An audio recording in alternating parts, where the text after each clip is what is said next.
একটি বিষয় মাত্র, সেটা হচ্ছে এই মাননীয় প্রধান উপদেষ্টা ক্যাটেগরিক্যালি, আমি শব্দটা রিপিট করতে চাই, ক্যাটেগরিক্যালি উনি বলেছেন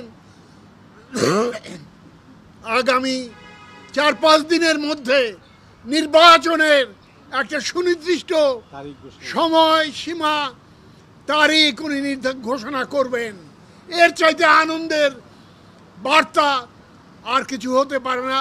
আমি মনে করি আজকের আমাদের আলোচনার সবচেয়ে ফলপ্রসূ সাবজেক্ট হচ্ছে এইটা, যে মাননীয় প্রধান উপদেষ্টা আজ দেশব্যাপী যে সমস্যা এবং সংকট, যে অরাজকতা, যে নৈরাজ্য, তার সমাধান করবে নির্বাচন, এবং একমাত্র নির্বাচনই হচ্ছে সমাধানের একমাত্র পথ, সেটা উনি ওনার বক্তব্যে সুস্পষ্টভাবে বলেছেন।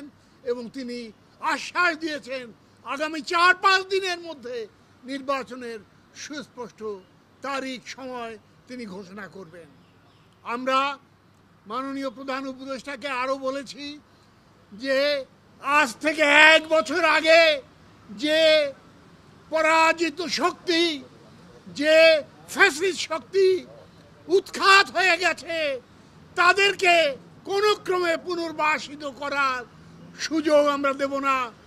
আপনার প্রতি আমাদের অনুরোধ এবং আমাদের আস্থা জ্ঞাপন করে বলছি যে আমাদের এই ঐক্যবদ্ধ শক্তির দ্বারা সেই ফ্যাসিস্ট শক্তিকে চিরতরে নির্মূল করে একটি নির্বাচনের মাধ্যমে জনগণের গণতান্ত্রিক অধিকার পুনর্বাসিত করা এবং একটি সরকার কায়েম করা আজ আমাদের একমাত্র লক্ষ্য।